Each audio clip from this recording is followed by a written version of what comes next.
안녕하세요, 청취자 여러분. 저는 40대 후반으로 향해 가는 몸도 마음도 건강한 아들을 하나 키우고 있는 주부입니다. 얼마 전에 아들의 학교에 일이 생겨서 찾아갔다가 겪게 된 기가 막힌 이야기를 여러분들께 들려드리기 위해서 이곳을 이렇게 찾아오게 되었습니다. 여러분들은 다양한 의미로 살면서 잊을 수 없는 사람이 몇이나 되실까요? 저는 사실 손에 꼽히는 수준으로 적게 있었는데 제가 어린 시절부터 당했던 수모를 잊지 못해 기억하는 사람들이었습니다. 제 인생의 끈을 놓게 만들고 싶었던 사람들이자 악착같이 이를 악물게 한 사람들이기도 하고요. 절대로 잊어서는 안 될 인간들이라 마음 깊은 곳에 꽁꽁 감춰둔 판도라 상자 같은 것입니다. 저는 그 사람들 덕분에 어떻게 보면 제 인생을 함께 걸어나갈 동반자를 만나기도 했지만 반대로 그 인간들을 만나지 않았다면 비뚤어지지 않았을 것 같기도 합니다. 제가 애둘러서 이렇게 표현을 하니 어떤 이야기가 펼쳐질지 상당히 궁금하시죠? 제 이야기를 듣다 보면 여러분들도 저와 함께 이를 갈게 될지도 모르겠습니다. 아마 지금의 저는 모든 것을 다 포용하고 해탈할 수 있는 상태이기 때문에 청취자 여러분들도 이야기의 끝을 함께 하신다면 저를 꼭 안아주고 싶어지실지도 모르겠습니다. 잘했다, 잘 살았다, 힘내라. 그런 상투적인 말도 저에게는 큰 응원이자 용기였기 때문에 청취자 여러분들 또한 저에게 따뜻한 말 한마디 부탁드리겠습니다. 언어라는 것은 마음속에 담아두지 말고 표현을 해야 하는 거라고 하더라고요. 저도 제가 받았던 이 상처를 말로써 표현을 해보려고 이렇게 사연을 올려봅니다. 제 사연이 여러분들께 소개가 될지 긴가민가 하지만 그래도 한번 용기를 내서 다 털어버리겠다는 마음으로 줄줄이 제 이야기를 늘어놓아 보겠습니다. 함께 울고 함께 웃어주신다면 더할 나위 없이 이 글을 쓰게 된 저의 용기를 칭찬하게 될 것 같습니다. 그렇다면 지금부터 제 아픈 이야기, 황당한 이야기를 들려드릴게요.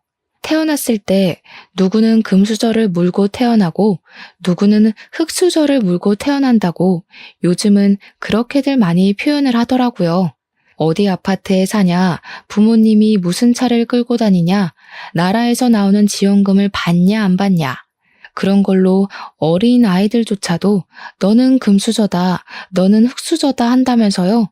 저는 그 이야기가 참 우습게 느껴집니다. 흙수저 또한 흙으로 빚은 수저 정도는 들고 태어난다는 이야기 아니겠습니까?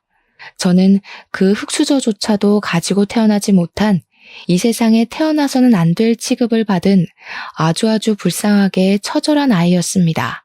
저희 어머니라고 부르고 싶지도 않은 그 여자는 미혼모의 몸으로 저를 임신해서 제가 뱃속에 들어있는 10개월 내내 저를 감추고 그 누구에게도 드러내지 않았습니다.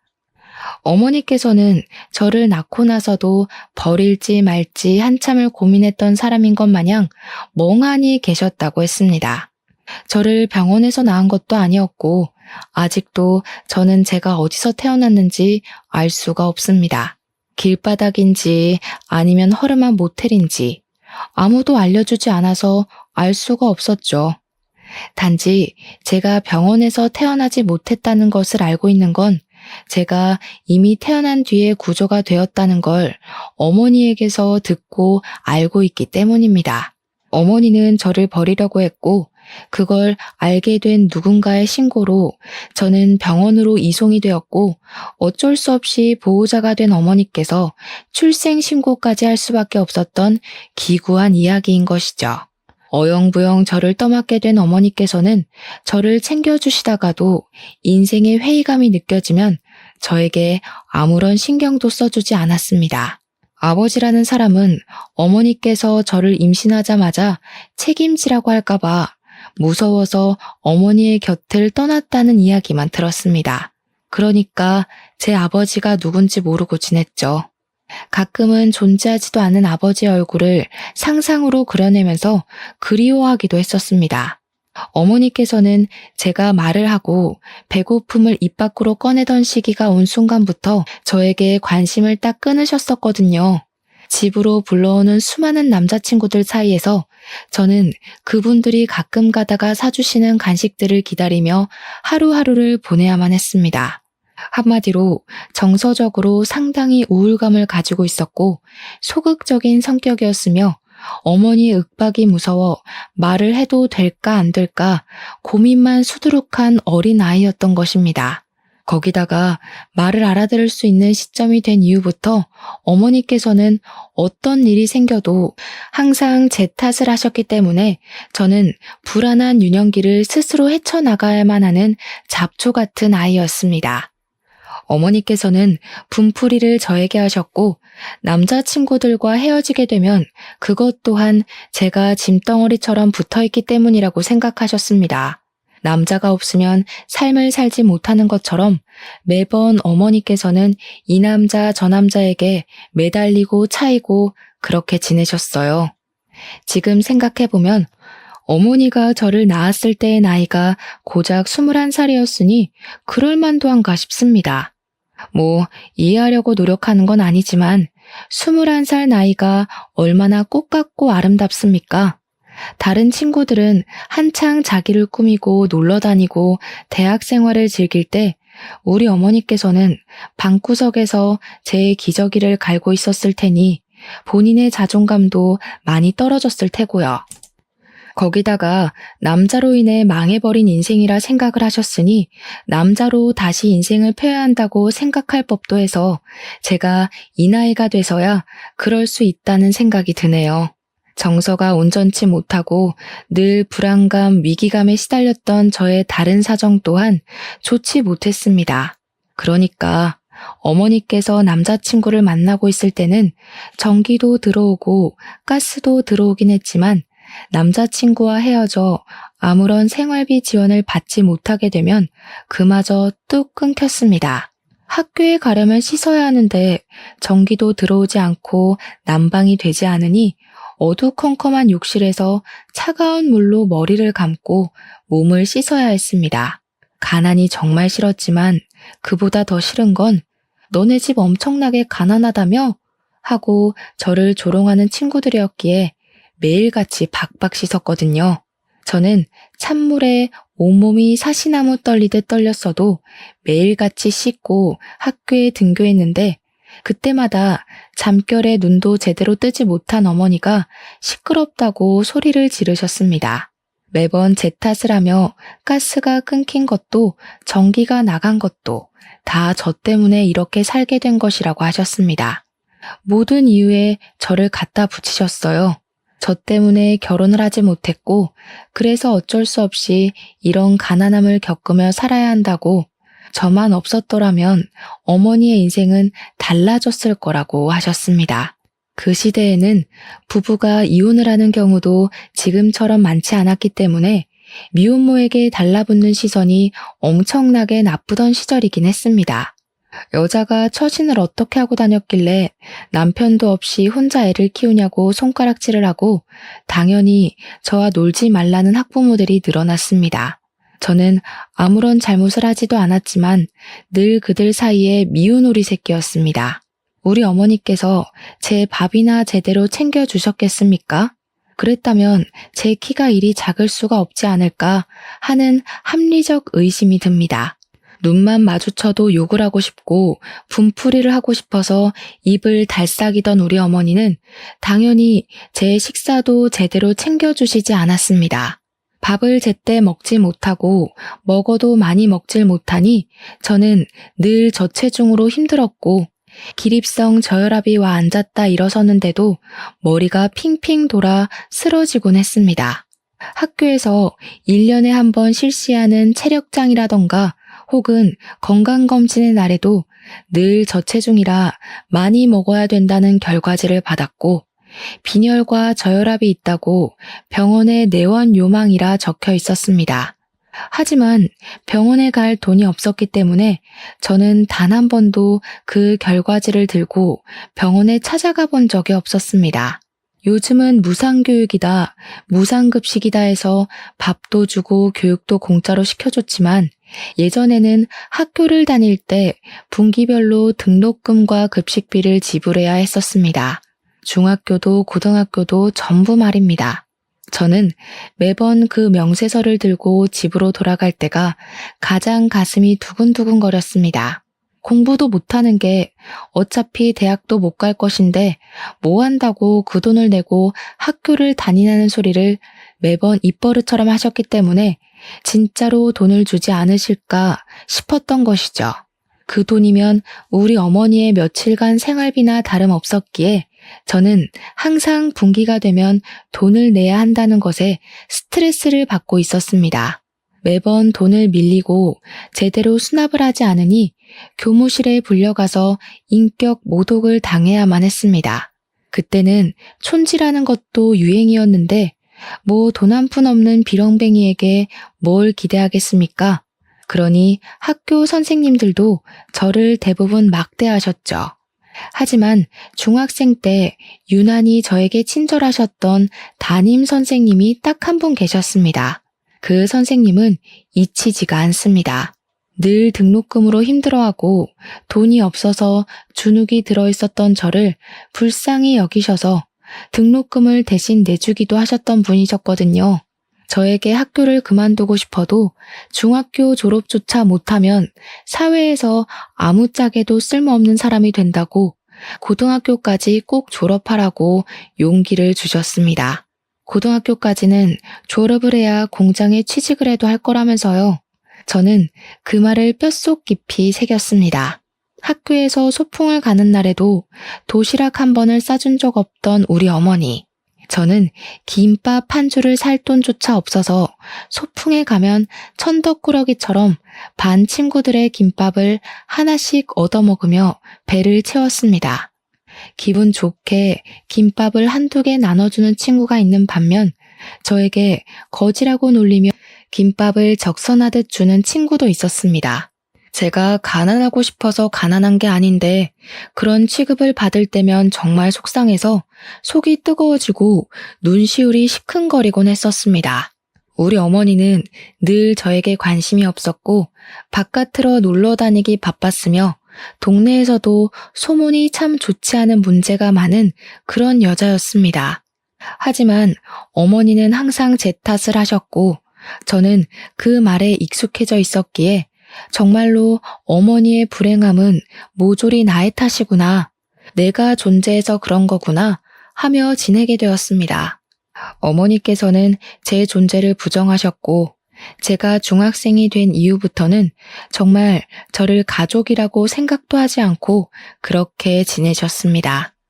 제가 17살이 되어서 고등학교에 입학을 했을 때 어머니께서 웬일로 저에게 같이 나가서 교복을 사자고 하셨습니다. 중학생 때도 학교 졸업하는 선배들이 물려주는 교복을 3년 내내 입고 지냈었기 때문에 새 교복을 사준다 하니 정말 날아갈 듯이 기뻤습니다. 어머니는 저에게 비싼 교복을 사주시면서 이제 고등학생이니까 앞가림 정도는 스스로 하라고 웃으며 말씀을 하셨고 저는 아무것도 모른 채 좋다고 고개를 끄덕였습니다. 그저 그때는 새 교복을 사게 되었다는 것, 그거 하나만으로도 너무 행복했기에 어머니의 말 속에 숨겨진 뜻이 무엇인지 전혀 눈치를 채지 못했습니다. 그렇게 새 학기를 기다리던 어느 날, 교복을 머리맡에 두고 깊은 잠이 들었는데 다음 날 눈을 떠보니 어머니께서 집에 계시지 않더라고요. 처음에는 그저 어머니께서 아침부터 볼 일이 있으셨나 보다 하고 말았습니다. 가끔 그렇게 일찌감치 사라지시는 날이 있었거든요. 그런데 그날 밤이 되도록 어머니께서는 집에 돌아오지 않으셨고 저는 자고 있으면 알아서 들어오시겠지 하면서 잠을 청하게 되었습니다. 제 예상과는 달리 어머니께서는 그날도 집에 돌아오지 않으셨고 저는 어디 가까운 곳으로 여행이라도 가셨나 보다 하면서 학교를 아무렇지 않게 다니고 있었습니다. 3일이 지나도록 어머니께서 돌아오지 않자 저는 점점 불안해졌고 일주일이 지난 시점에서야 알게 되었습니다. 어머니께서 저를 버리고 혼자서 떠나셨다는 사실 말입니다. 어머니께서 떠나셨다는 걸 자각하게 되었을 때 저는 정말 눈앞이 캄캄해지는 느낌을 받았습니다. 그 전에도 돈이 부족한 생활을 하곤 했지만 정말 1원 한 장 제 손에 쥐어주지 않고 그렇게 떠나실 거라고는 상상도 해본 적이 없었으니까요. 경찰 앞을 정말 몇 번이나 왔다 갔다 했는지 모르겠습니다. 결국 용기를 내어 경찰서에 들어가 우리 어머니께서 가출을 하신 것 같다고 신고를 하게 되었습니다. 경찰들은 귀찮은 걸 떠안았다는 표정으로 저에게 다른 보호자분은 어디에 있냐고 물어보셨고 저는 아버지가 없었기에 다른 보호자는 없다고 이야기를 했습니다. 그 말이 끝나기 무섭게 경찰들의 표정이 바뀌더니 막 분주하게 이곳저곳 연락을 넣고 저에게 집에 같이 가보자고 말씀을 하셨습니다. 어머니와 제가 간신히 몸을 닐 만한 원룸으로 경찰들과 함께 걸어가고 있는데 대뜸 저에게 다른 보호자가 없으면 보호시설을 가야 하지 않겠냐고 이야기를 꺼내더군요. 경찰분들이 전화통화를 하던 곳은 제가 임시로 지낼 만한 보육원 같은 보호시설이었던 것이었습니다. 보호시설이 요즘은 시설도 좋고 전문적인 선생님들이 상주하고 계시지만 그때 당시에는 그렇지 못했습니다. 시설도 나빴지만 무엇보다 나쁜 원장이 참 많았고 아이들을 상대로 앵벌이를 시킨다던가 무급으로 노동을 시킨다던가 하는 일이 생각보다 꽤 많았습니다. 한마디로 지금보다 더 나쁘면 나빴지 좋을 상황은 아니라는 생각이 들어서 저는 보육시설에 가고 싶지 않다는 생각이 번쩍 들었습니다. 정말 너무너무 무서웠습니다. 어머니께서 혹시라도 나중에 제 생각이 난다면 저를 찾아오실 수도 있다고 생각을 했고 고아원은 죽기보다 가기 싫었습니다. 또 그 시설에 있는 아이들이 엇나간 아이들의 표본이라고 생각을 했거든요. 거기 가면 다 일진들만 수두룩하게 있을 것 같아서 도망치고 싶었습니다. 저는 결국 경찰들의 팔을 뿌리치고 엄마가 돌아오실 거예요 하고는 저희 집 반대 방향으로 뛰었습니다. 경찰들을 따돌린 후에서야 조심히 주위를 살피며 집으로 돌아왔고 오지 않을 걸 알면서도 어머니를 계속해서 기다렸습니다. 저는 어쩔 수 없이 혼자의 생활에 적응을 하게 되었고 새학기가 찾아와 고등학교에 입학을 하게 되었습니다. 학교가 신식 건물이라 그런지 급식이 나왔고 제가 저소득층으로 인정을 받았기 때문에 급식비를 지원받아서 밥을 공짜로 먹을 수 있게 되었습니다. 급식이 부실하긴 했지만 집에 있어봐야 내내 굶으니까 학교에서 주는 밥을 배불리 먹으려고 욕심을 부려 급식을 먹기도 했습니다. 저의 그런 모습을 보고 학교 선생님들도 동급생들도 저를 거지라고 놀리기 시작했고 자연스럽게 왕따가 되었지만 몇 년을 겪었던 일이기에 대수롭지 않게 생각했습니다. 점심을 배불리 먹을 수 있다는 것만으로도 학교 생활이 무척이나 즐거웠거든요. 어머니께서 집을 나간 뒤로는 정말 흰죽도 못 얻어먹는 신세가 되어 저녁은 항상 굶거나 수돗물로 배를 채워야만 했습니다. 동급생 여자애들은 저를 무시하기 시작했는데 그 중에 유독 민지라는 여자아이가 저를 그렇게 괴롭히고 못살게 굴었습니다. 여자아이들의 따돌림이라는 게 그냥 욕이나 하고 무시나 하고 그 정도로 가벼울 것 같다고 생각하시는 분들이 대부분일 텐데요. 아닙니다. 정말 무섭습니다. 특히 민지라는 친구는 그저 저를 괴롭히기 위해 존재하는 사람 같았다고나 할까요? 아니요. 사탄 같은 친구였습니다. 처음에는 그저 다른 일반적인 왕따나 장난처럼 교과서나 체육복을 숨겨놓고 골탕을 먹이는 가벼운 장난으로 시작을 했으나 강도는 점점 심해졌습니다. 그도 그럴 것이 제가 초등학생 때부터 쭉 왕따를 당해왔는데 고작 교과서와 체육복 따위로 크게 반응을 할 리가 없었으니까요. 저를 괴롭히는 무리들은 제가 반응하지 않자 점점 심하게 저를 괴롭히기 시작했고 제 얼굴이 일그러지는 것을 보면서 상당히 기뻐했습니다. 더러운 쓰레기들을 모아서 제 책상 서랍 안에 넣어두기도 했고 일부러 화장실에 들어가 있으면 천장과 칸막이 사이로 물을 뿌려대기도 했습니다. 몇 번의 물 세례를 받은 뒤 교실에 들어가지도 못하고 화장실에서 숨지겨 울고 있었는데 선생님께서 수업에 들어오지 않았다고 공개적으로 저를 혼낸 일도 있었고요.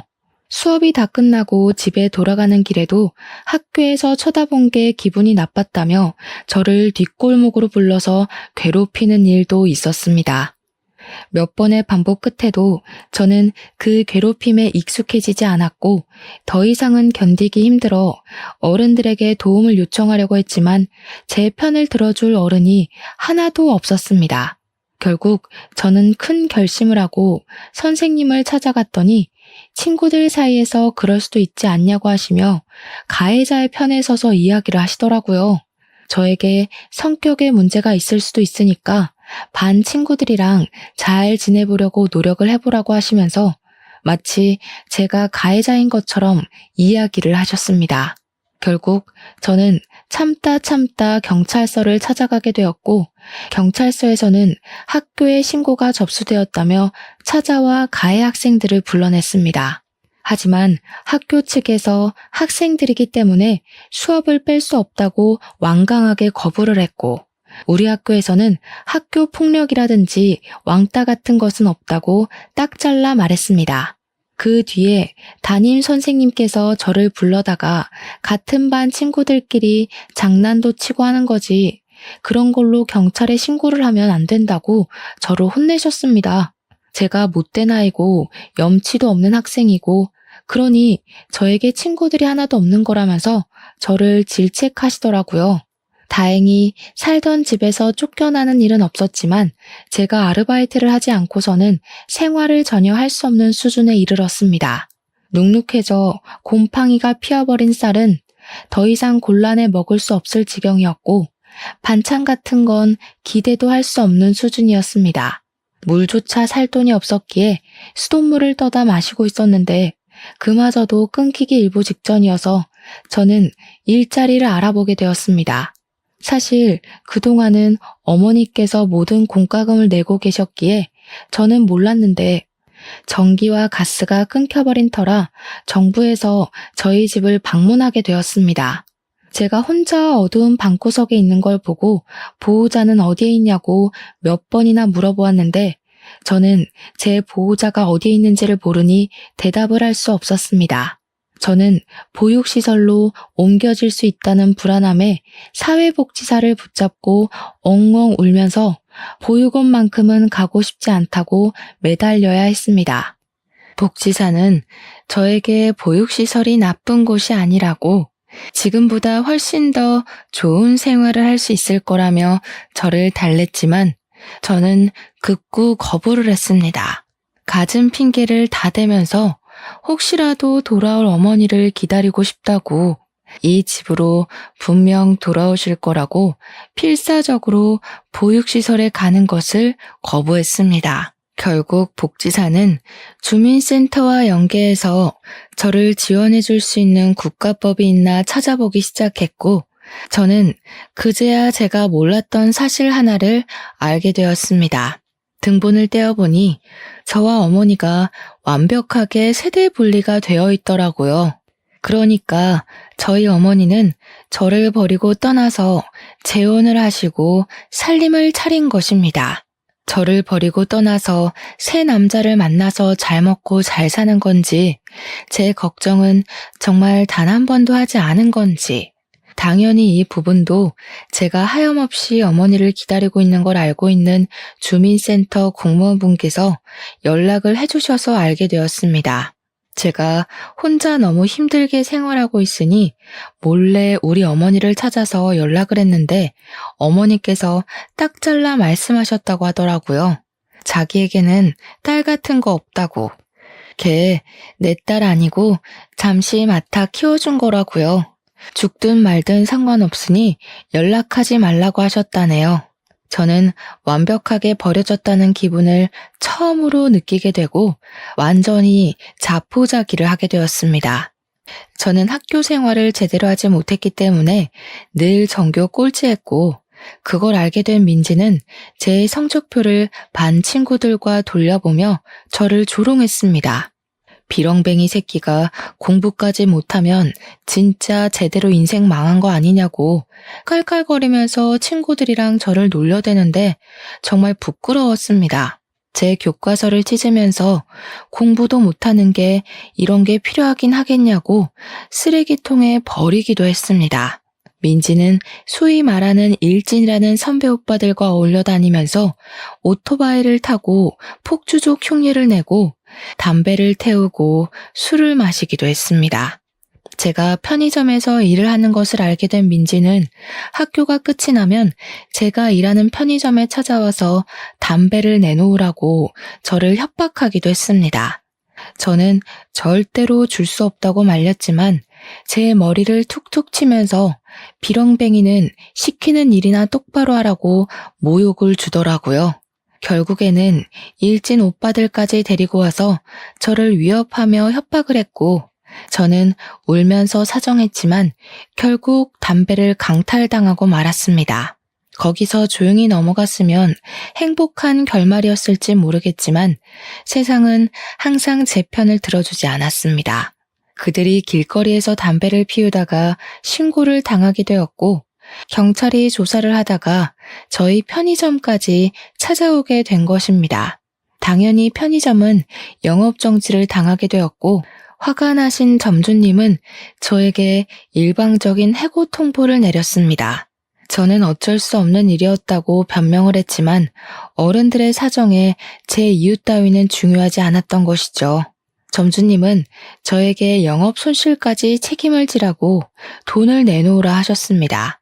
저는 얼마 되지 않는 돈이지만 적금을 부었던 통장을 깨서 점주에게 고스란히 바쳐야 했습니다. 저는 악착같이 신문 배달을 하고 패스트푸드점이며 제가 할 수 있는 일은 빠짐없이 다 하면서 일을 하고 하루하루를 버텨나갔습니다. 고등학교 2학년이 되고 나서 민지와 드디어 다른 반으로 갈라지게 되었고 저는 학교 생활에 한 줄기 빛을 본 듯한 기분이 들었습니다. 물론 다른 학교로 떨어진 것은 아니니까 언제든지 저를 찾아와서 괴롭힐 수 있다고 생각을 했지만 쉬는 시간만 잘 피해 다니면 되겠다고 생각을 했습니다. 저는 행복한 상상을 하며 지내고 있었는데 어느 날 집주인분께서 저를 찾아와 전세금 300만 원 올려달라고 하셨습니다. 당장 300만 원이 어디에 있겠냐고 사정사정을 했지만 3개월밖에 시간을 더 주지 못한다고 돈이 없으면 지금이라도 집을 빼서 나가라고 하더라고요. 저는 하늘이 무너지는 듯한 기분이 들었지만 3개월 동안 300만 원을 모으지 못할 이유가 없다고 생각해서 다음 날부터 바로 인력센터로 출근했습니다. 공사장 막노동이라도 좋으니 돈을 벌 수 있게 해달라고 빌었고 건물 청소부터 택배 상하차까지 미친 듯이 일을 했습니다. 그 결과 2달이 조금 넘는 시간 만에 300만 원을 모아 집 주인분께 전세금을 드릴 수 있었습니다. 그리고 학교에 등교를 하니 담임 선생님이 저를 교무실로 불러서 뺨을 세게 치시더라고요. 선생님께 맞았다는 생각에 귀가 멍해지고 눈앞에 별이 반짝하는 것 같았습니다. 제가 두 뺨을 감싸고 선생님을 보자 씩씩거리며 말씀을 하시더라고요. 학교가 장난이야? 네가 나오고 싶으면 나오고 안 나오고 싶으면 안 와도 되는 놀이터야? 어? 이 새끼가 아주 이렇게 난장판으로 학급 분위기 조성할 거면 자퇴를 해. 저는 정말 너무나도 속상했습니다. 다른 이유도 아니고 의식주를 해결하기 위해서 학교를 나오지 못한 것인데 저를 문제아 취급을 하니까요. 하지만 악몽은 거기서 끝나지 않았습니다.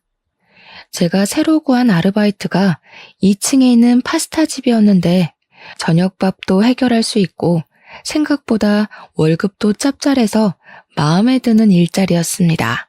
그런데 그 건물 3층에 주점이 들어와 있었거든요. 제가 파스타집에서 마감 아르바이트를 끝내고 집으로 돌아가는데 그걸 민진의 일당이 목격을 한 것이었습니다. 간판이 꺼진 파스타집에서 나온 거라 생각하지 않고 제가 주점에서 일을 했다고 생각을 한 건지 학교에 이상한 소문을 내기 시작한 것입니다. 당연히 학교는 뒤집어졌고 저는 파스타집에서 아르바이트를 한 것이라고 속상함을 토로했습니다. 하지만 제 말을 믿어주는 사람은 아무도 없었습니다. 저를 믿지 못한 담임 선생님은 파스타집까지 찾아오셨고 제가 실제로 그곳에서 아르바이트를 하고 있다는 걸 보고 나서야 믿어주셨죠. 이미 소문은 전교생들에게 다 퍼져 있었고 저는 일일이 그 친구들을 찾아가서 주점에서 일을 하는 게 아니라고 해명을 할 수가 없었습니다. 결국 학부모의 항의 전화가 걸려오고 학교에서는 저에게 학교의 이미지를 실추했다고 하며 자퇴를 권유했습니다. 저는 죽어도 졸업장을 받고 싶다고 했지만 그러면 강제 전학을 보내겠다고 했어요.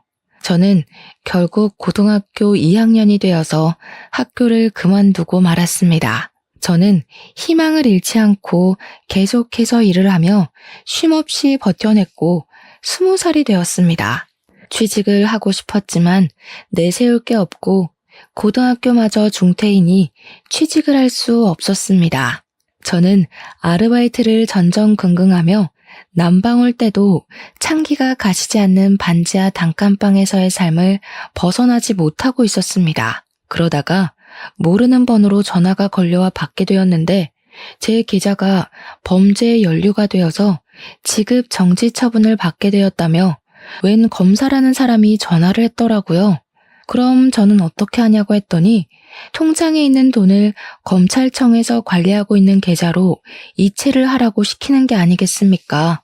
저는 너무 놀라기도 했고 제 돈이 불법 자금에 연루가 되었다고 하니 무섭기도 해서 그 검사가 시키는 대로 바로 이체를 했습니다. 다들 예상하셨다시피 그 전화는 보이스피싱 전화였고 저는 정말 제 평생을 모아온 돈 800만 원을 그 전화 한 통화에 전부 잃게 되었습니다. 비어버린 제 통장 잔고를 확인했을 때 경찰서에 찾아가 울면서 제 돈 돌려달라고 외쳤으나 난감해하던 수사관님을 보았을 때 저는 정말 죽고 싶다는 생각 외에 아무런 생각도 들지 않았습니다. 저는 왜 이런 운명을 달고 태어나서 이렇게 불쌍하고 기구하게 살아야 하나 엄청 슬펐습니다. 저는 결심을 했습니다. 인생을 끝내기로요.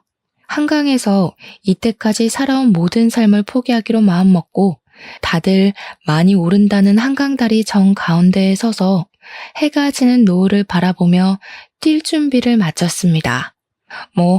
어디에서 보니까 머뭇거리다가는 사람들이 말린다고 하기에 결심이 서자마자 난간을 밟고 재빠르게 뛰어내리려고 하는데 누가 뒤에서 저를 끌어안고 힘으로 난간에서 떼어놓더라고요. 죽기로 마음을 먹은 저는 초인적인 힘을 발휘해 난간을 뛰어넘으려고 애를 썼지만 그 남자의 힘에 밀려서 나자빠지게 됐습니다. 내가 죽겠다는데 당신이 뭔데 나를 방해해? 아직 고등학생 같은데 뭐 때문에 벌써 삶을 끝내려고 하는 거야?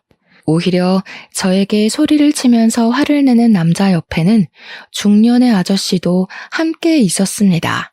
둘이 부자지간으로 보였는데 남자는 계속해서 저에게 고등학생이 하면서 화를 내더라고요. 제가 돈이 없어서 옷을 사지 않았기에 20살에도 내내 교복을 입고 지냈었거든요. 이렇게 사느니 그냥 죽는 게 낫다고요. 제 말에 남자와 아저씨는 저를 힘으로 질질 끌고 다리 밖으로 나와 근처에 보이는 커피숍에 들어가 저에게 따뜻한 차 한 잔을 사주셨습니다. 저에게 죽을 힘으로 살라고 하는데 그 말도 버겁고 억울해서 눈물이 나오더라고요. 당신들이 뭘 한다고 저한테 그런 소리를 하세요? 부모한테 버림을 받고 평생을 돈이 허덕이며 살다가 겨우겨우 모은 돈까지 보이스피싱 당했다고요.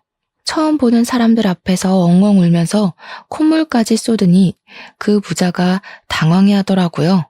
아저씨는 저에게 같이 어디 좀 가자 하시더니 밖에 세워둔 차에 올라타라고 했고, 저는 이게 납치 같은 건가 싶기도 했지만 어차피 죽을 목숨이었으니 상관없다 생각하고 차에 올라탔습니다.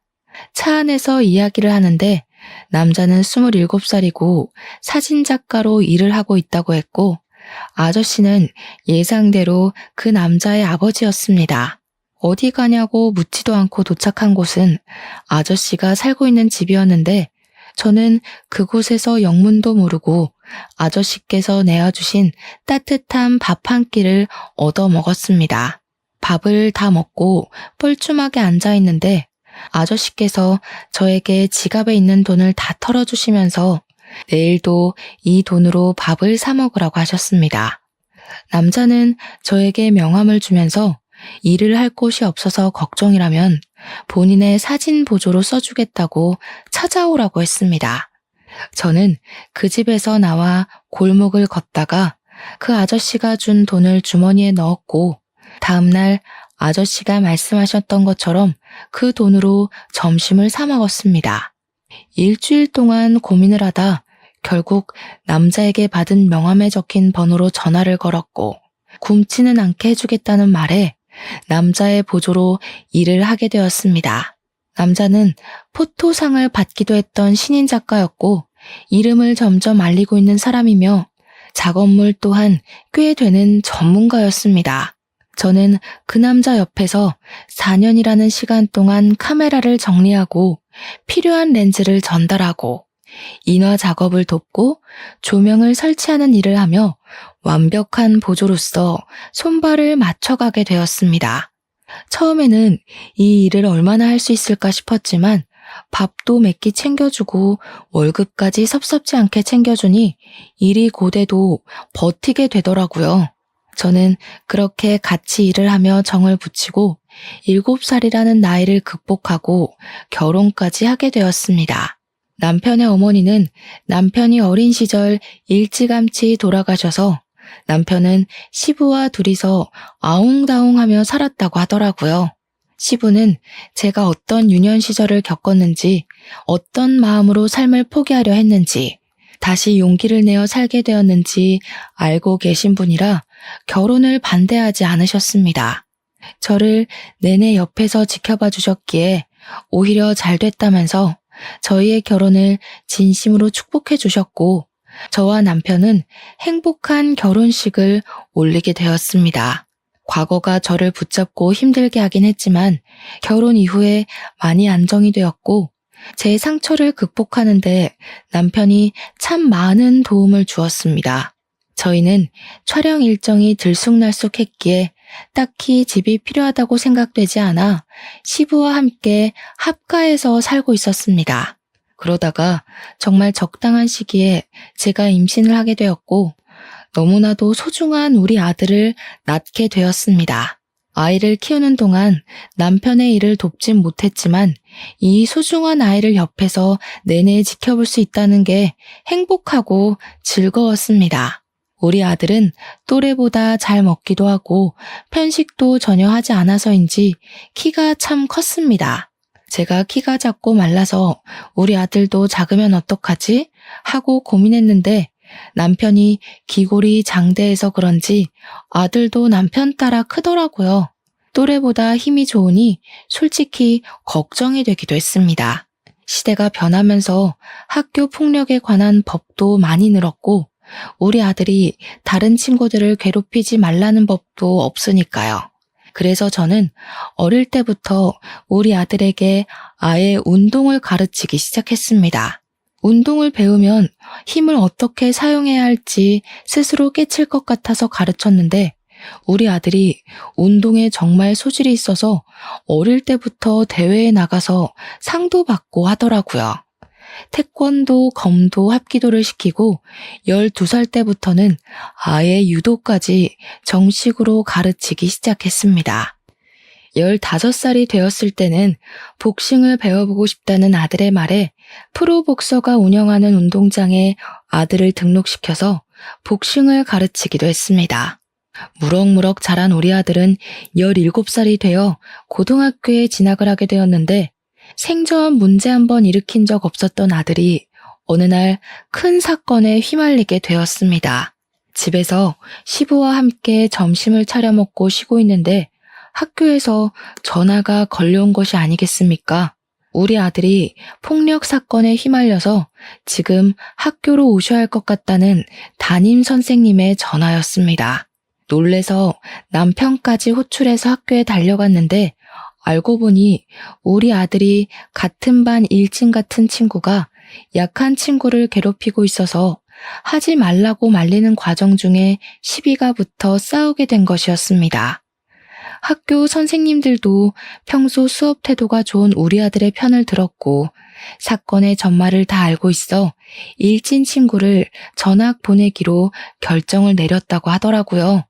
하지만 일진 학생 부모가 학교에 찾아와서 자기 아들이 맞았으니 피해자인데 왜 우리 아들이 전학을 가냐고 난동을 부리고 있다는 겁니다. 저는 일단 우리 아들이 일진 학생과 싸웠기에 이야기를 나누려고 갔는데 거기에는 왕따를 당하던 학생네 부모님도 같이 자리를 하고 있더라고요. 일진 학생의 부모 얼굴을 보는데 이상하게 얼굴이 낯이 익은 게 아니겠습니까? 그 순간 딱 기억이 나더라고요. 네, 바로 민지였습니다. 지금 우리 아들을 때려놓고 뻔뻔하게 얼굴을 들고 나타나? 너 혹시 땡땡 고등학교 나온 강민지 아니니? 그러니까 저를 빤히 보더니 기억해내고는 기가 막히다는 듯이 웃더라고요. 그 순간 피해자 학생의 부모가 소리를 쳤습니다. 뻔뻔하게 우리 아들을 괴롭힌 놈이 피해자라고 나서는 게 어이가 없어 정말? 이러는 거 쪽팔리지도 않아요? 지금이 어느 시대인데 너 학교 다닐 때도 그렇게 일진짓거리를 하고 담배 피우고 오토바이 타고 하더니 변한 게 하나도 없구나. 뭐? 뭐가 어쩌고 어째? 담배를 피우고 오토바이를 타요? 우리 와이프가? 순간 민지가 사색이 되어서 입을 합 다무는데 민지 남편이 민지를 확 째려보면서 말을 하더라고요. 학교 다닐 때 조신하게 공부만 했다고 그래서 유학도 갔다 왔다고 하더니 생양아치였다고? 제가 누굴 닮았나 했더니 이것은 사기꾼 아니야? 그러면서 갑자기 민지네 부부가 부부싸움을 시작하는 게 아니겠습니까? 피해자 학생 부모와 저희 부부 모두 어이가 없었죠. 민지가 오해가 있다면서 자기가 다 설명할 테니 시부모에게는 비밀로 해달라고 남편에게 사정사정을 하는데 제가 이때다 싶어 폭로를 이어나갔습니다. 오해는 무슨 오해야. 너 내가 일하던 편의점에 와서 담배 내놓으라고 난리쳐서 영업 정지까지 먹였잖아.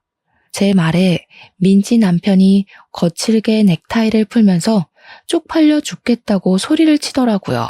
그러던 와중에 교무실에 웬 노부부가 나타나서는 민지 아들한테 달려가 우리 손주, 귀한 우리 손주 얼굴 누가 이렇게 만들었냐고 침 튀기며 소리를 지르더군요.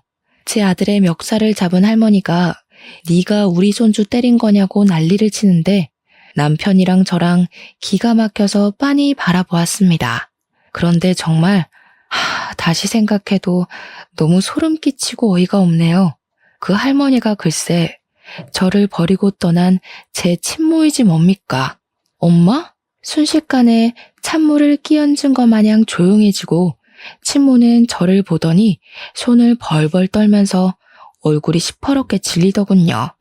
제 남편도 어리둥절해서 저를 바라보는데 보아하니 친모랑 재혼한 남자의 아들이 민지의 남편인 것이었습니다. 교무실은 완전히 난장판이 되었죠. 저 사람이 너 버리고 갔다는 그 친모?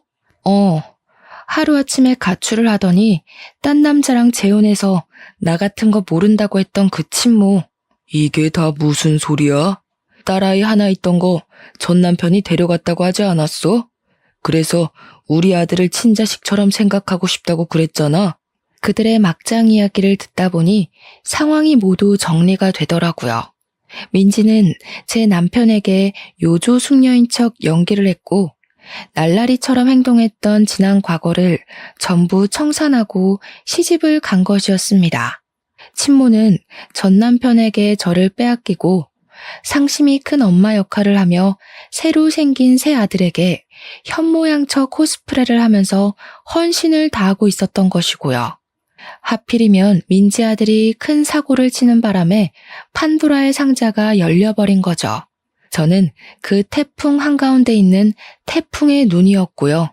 민지고 친모고 저에게 매달리며 오해 좀 풀어달라고 하는 거 저는 싹 무시하고 그들이 알고 싶어하는 진실을 알려주었습니다. 민지 쟤는 일진이었고 술 담배는 기본으로 했죠. 양아치 오빠들이랑 어울려 다니면서 오토바이를 탔고요. 저를 엄청나게 괴롭혀서 자살까지 생각했었어요. 저기 제 엄마는 제가 고등학생이 되자마자 인사도 없이 저를 버리고 떠나서는 복지사들이 찾아가자 저 같은 거 모르는 아이라고 친자식 아니라고 부정했고요. 저는 엄마 때문에 돈 한 푼 없이 학교도 제대로 졸업 못했고요. 몇 번이고 죽고 싶었습니다. 교무실에서 배신당한 두 남자의 투닥거림이 시작되었고 곧 욕설이 난무하는 난장판이 되었습니다. 학교에서는 골치 아파하며 결국 민지의 아들을 전학 보내는 것으로 마무리 짓기로 했고요. 그 이후에 친모와 민지가 제 연락처를 어떻게 알았는지 연락이 와서는 저 때문에 둘 다 이혼하게 생겼다고 저를 원망하더라고요. 그게 왜 저 때문이겠어요? 자기들이 과거에 못된 짓 한 만큼 벌 받는 거죠. 저는 그들에게 비웃음을 실컷 날려주며 차단을 걸어버렸습니다. 증거가 없어서 소송전을 펼치진 못했지만 그들도 똑같이 가정에 버림받고 멸시받게 되었으니 아주 쌤통이라 생각합니다. 저는 덕분에 속도 너무 시원하고요. 지금은 우리 아들, 우리 남편, 그리고 시부까지 함께 살면서 너무나도 행복하답니다. 여러분들은 제 사연 어떻게 들으셨나요? 정말로 시원하지 않나요? 여러분들도 속에 묵혀놓은 이야기가 있다면 다 꺼내어 말하는 건 어떨까요? 그럼 저처럼 속이 뻥 뚫리는 경험을 해볼 수 있을 거예요. 아무튼 제 이야기는 여기서 끝입니다. 들어주셔서 정말로 감사합니다.